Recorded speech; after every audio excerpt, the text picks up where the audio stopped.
So what I'm going to suggest today is, for those of you who are appropriate to do this, i.e. you're not driving, haven't got any other safety responsibilities, which could include, for example, looking after young kids, or any kids, and could include the fact that in 5 minutes time you need to go out for an appointment for something.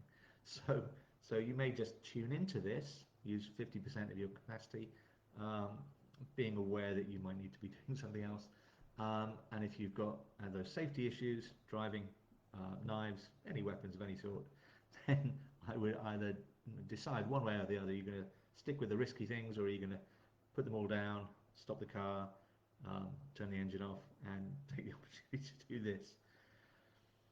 Could be about 20 minutes just of safety warnings. Anyway, that's the nature of it. I hope I've presented at least the idea that you need to contemplate the circumstances that you're in before you take this up. So, for those who are doing this, I'm going to invite you. You can keep your eyes open, and I put in the notes just a little thing you can do, which is, at least I think I put them in the notes, is if you are keeping your eyes open, just look out a distance if you can to whatever is farthest away from you. If you can look out the window, that's great. And as you gently focus on the thing that's in the center of your field of view, then start to allow yourself to see the rest of the field of view.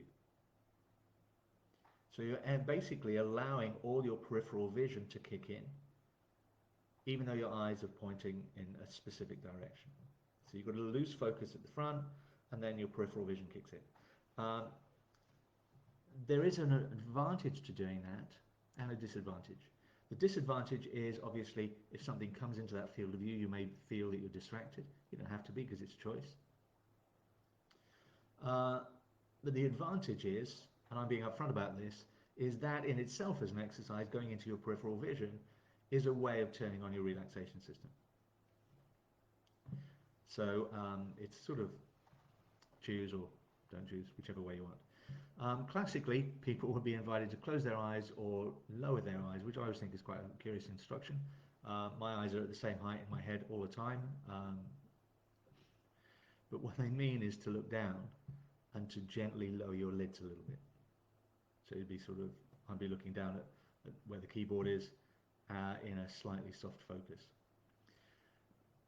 I'm easy with it. You're more than welcome to do it.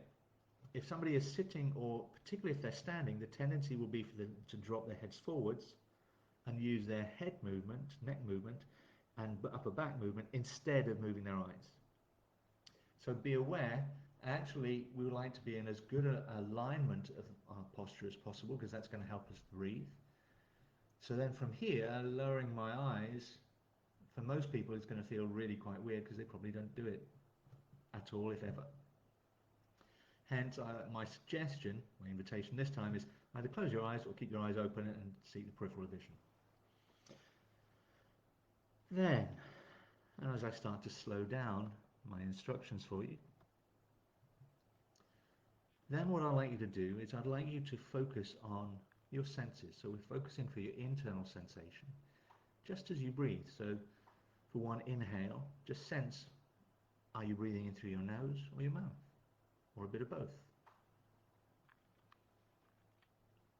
Are you breathing into your chest, to your rib cage, center of your rib cage, your abdomen, or some combination of those?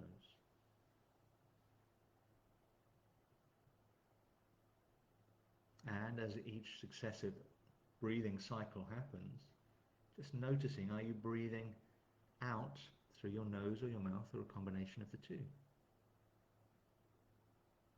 If I wish to introduce some distraction, some imagination for you, I might offer the insight, are you breathing in through your nose, through your mouth, or through your ears? Not because you are breathing in through your ears, but just to take your mind to now, to sense what's going on. So in this, all I'm inviting you to do to begin with is to sense the breathing process for you. And then maybe breathe into the top of the chest and extend through the base of the skull, and see if you can hold that height as you exhale through your nose or your mouth, or in your imagination through your ears. For anybody that's lost at this point. You can't breathe in and out through your ears. We're just giving you that sense of using your imagination. And that will help you stay in the here and now and let go of the things that have happened during the day. And now as you breathe in, see if you can breathe into any space that you haven't breathed into so far. So if you haven't necessarily breathed into the front left part of your chest, even just placing your right hand there on the top left side of your chest, breathe into your hand. Just emphasize that top corner, which is the top left lobe of your lung, your left lung. Once you've done that once or twice, swap the hands over if you're able to. Your left hand to the top right side of your chest and breathe into and sense breathing into the top right corner of your body, which is the top right lobe of your right lung.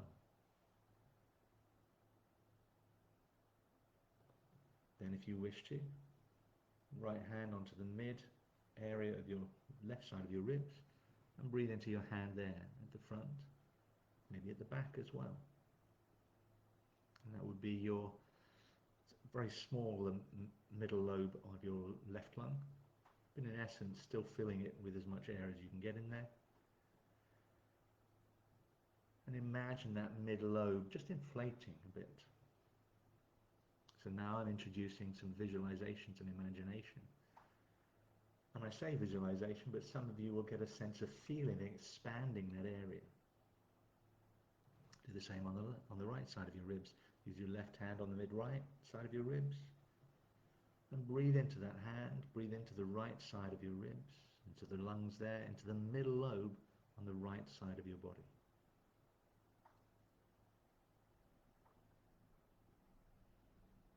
Feel you expanding and opening out, creating space between ribs. It's really, really useful and helpful because it helps to allow your spine in that area to stay mobile. If your ribs are locked, the tendency will be for your spine to be more locked. So expanding the right size of your ribs.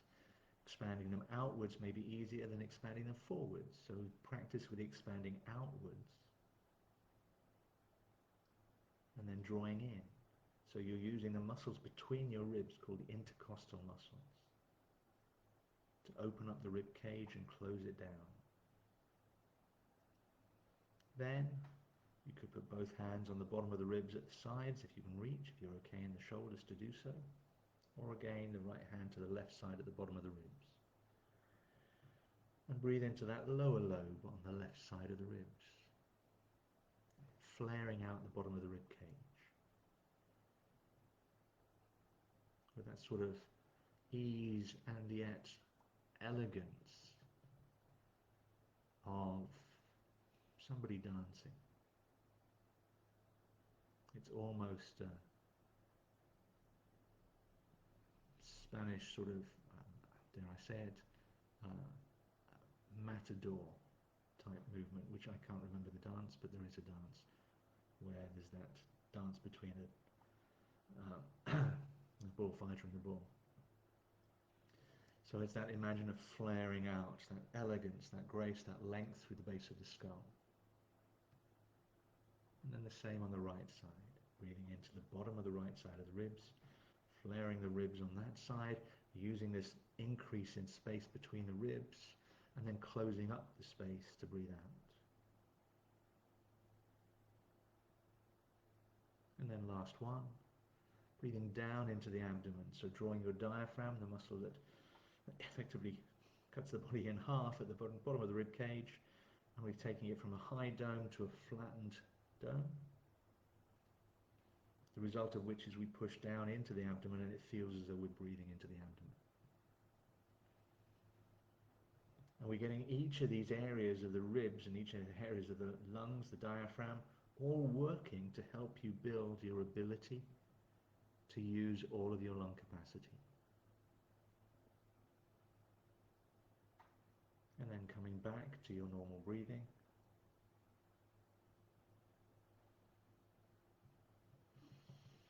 Maybe just a large deep breath at the end. Let the shoulders lower and lift from the base of the skull. And that would be a simple example of a guided meditation. I hope you feel a little bit looser in your ribs, a little bit more aware of how you can enhance your ability to breathe deeply, which is to get those intercostal muscles working and to become aware of the diaphragm coming down and back up. And noticing how your posture allows you to change your breathing cycle and pattern and depth. And then being able to play with nose or mouth breathing. In an ideal world, just for reference, then one might infer that is, because this will vary from different perspectives, but breathing in through your nose being the better thing to do, if you're able to, on the basis that actually your nose is designed for that, so it warms up and filters the air that you're breathing in. Breathing out could be either, and there may be other reasons, but the key one would be if you can breathe in through your nose.